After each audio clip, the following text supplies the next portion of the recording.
Take the bus, she said, her voice light, dismissive. I and my friends will take the Tesla. I didn't respond. There was no need. I stood by the door, watching her slip into her dress, silk, tailored to perfection, her hair falling effortlessly. Perfect. She had it all, and yet her words stung like nothing else. I hadn't thought much of it at first, but then the hours dragged on. The truth slipped in, cold, calculating. Something was off. I felt it in my chest, a tight knot that wouldn't let go. As we arrived at the company's annual party, the crowd buzzing with excitement, my mind was already far from the glimmering lights. She was laughing, laughing with him, her hand on his arm, the man she used to tell me about in hushed, private conversations. Victor, a name I couldn't forget. I caught a glance from across the room, her eyes, briefly meeting mine. There was something in them, something too cold. The CEO took the stage, his booming voice slicing through the chatter. And now, our latest billionaire client. The moment I heard the words, I turned. Her program dropped from her hands. Her friends followed suit, eyes widening with excitement. I knew. Victor. It was him, standing right there, and she was beaming. The knot in my chest tightened. I was no longer invited to the party. I was the invisible man. Victor. She had spoken of him often, but always with that touch of admiration she used for celebrities. Never too much, just enough to make me curious. I had brushed it off, until tonight. Her behavior had been different. More than just the casual conversations. She'd become distant, unavailable. Too many late meetings, too many private messages that I wasn't allowed to see. But tonight everything made sense. Her smile, the way her eyes never left him, the way she leaned in when he spoke, as if everything he said was the gospel truth. I could see it, the flicker. But I was careful. I couldn't confront her yet, not until I knew for sure. I watched them, from a distance, every word she said to him, every glance they shared. I felt sick, my stomach churned, but I remained still, detached, calculated. I kept it all inside. The betrayal burned like acid, yet I couldn't let her see it, not yet, not until I had the truth.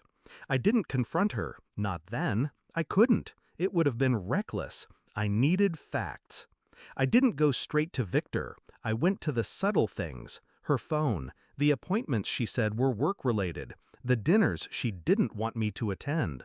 I hacked into her phone. I didn't even feel bad about it. She had given me every reason. Her messages, her texts, they were all there. I miss you so much. I can't wait to see you tonight. This is killing me. But we'll be together soon.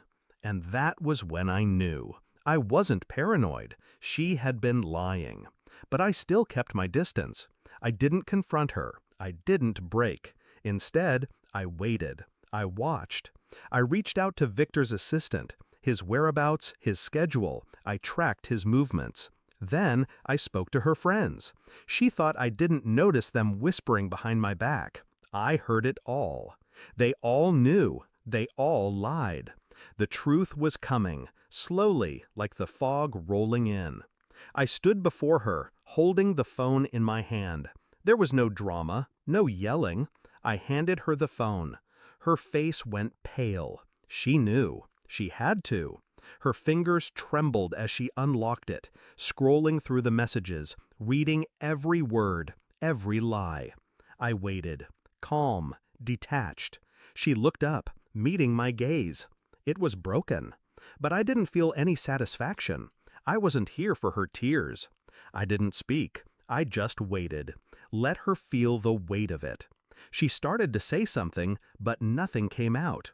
Her lips trembled, as though she was trying to form a sentence that could fix everything. But it wouldn't. Not anymore.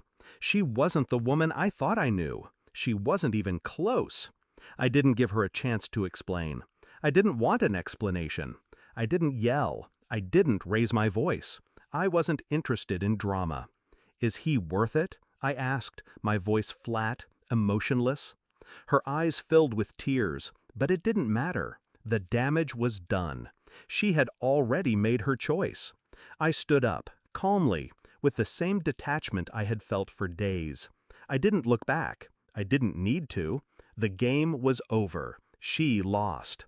I walked away, and as I did, I felt nothing. No anger, no pain, just clarity. She had chosen her path. I had already decided mine. I didn't need her anymore.